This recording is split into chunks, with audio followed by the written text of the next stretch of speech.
Magluluto tayo ng unoy chow fan at adobo flakes. What's your ulam? Tara!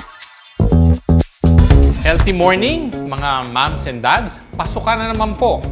Baka nag-iisip na naman kayo para sa inyong mga chikiting ng pambaon.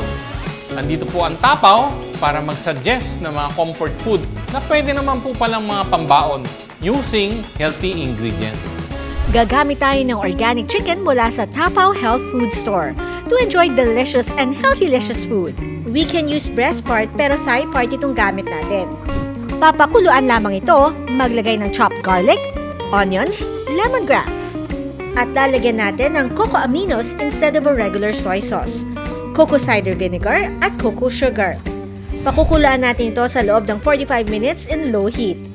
Habang inaantay natin ang ating chicken, lulutuin muna natin ang unoy chow fan. Sa pan, maglagay ng konting olive oil panggisa. Olive oil dahil ito ay kinoconsider na healthy fat.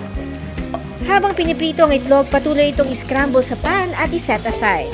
Same pan, ilagay ang bawang na hiniwa natin ng maliliit. Napakahalagang huwag madaliin ang paggisa para lumabas ang lasa. At kapag ito ay golden brown, ilagay ang sibuyas at ituloy ang paggisa. Pagkatapos ay ilagay ang carrots na chinop din natin ng maliliit, patatas, celery, baguio beans, green pepper at lagyan ng cocoa aminos pampalasa.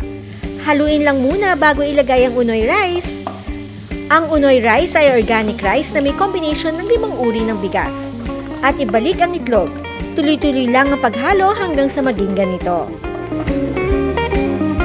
Balikan natin ang ating pinakulong chicken. Palamigin muna ng kaunti para hindi nakakapaso kapag hinimay-himay ng ganito.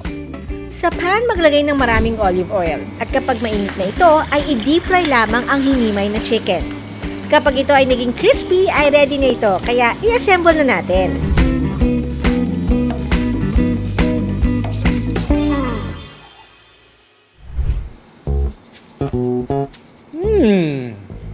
Talaga pong lasang-lasa ang ating chicken adobo flakes.